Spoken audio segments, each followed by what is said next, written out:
Sir, आपने कहा कि जो दिल्ली में बैठक हुई, "एकला चलो" का नारा कांग्रेस पार्टी यहाँ बिहार में संगठन और पार्टी को मजबूत करने की बात कही आपने।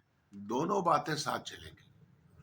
वहाँ जो बिहार के तमाम लीडरशिप वहाँ गई और शुरू से ये बात कहती आ रही है अपने वरिष्ठ नेताओं को, अपने लीडरशिप को, कि बिहार में जिस काम में लाभ नहीं है, राष्ट्रीय जनता दल के साथ हमारा अलायंस रहा, जैसा निभा, अच्छा निभा, खराब निभा, वो सवाल नहीं है।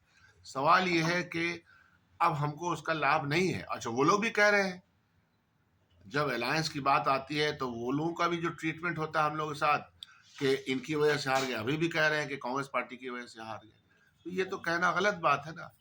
मिल के साथ लड़े हैं तो मिलकर के ही हम लोगों को ये जिम्मेदारी उठानी चाहिए। बहरहाल, जितने भी वरिष्ठ और कनिष्ठ नेता हैं, जितने लोग भी चुनाव हमारे लड़े हैं, सब लोगों ने ये कहा कि हम लोगों का वोट का जो परसेंटेज है और समाज के और वर्ग का वोट हमको राजद के साथ रहने में नहीं मिल पाता है।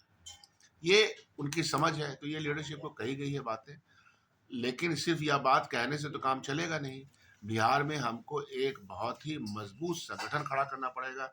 जनता को राहत देने वाले काम करने पड़ेंगे।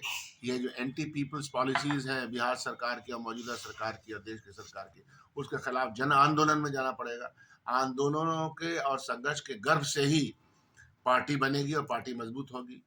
आखिर क्या था 1990 में भी जब हालात ऐसे देश के थे, उस वक्त भी 71 सीट कांग्रेस पार्टी को अपने दम पे आया था। तो वो दम वापस लाने का प्रयास करना पड़ेगा।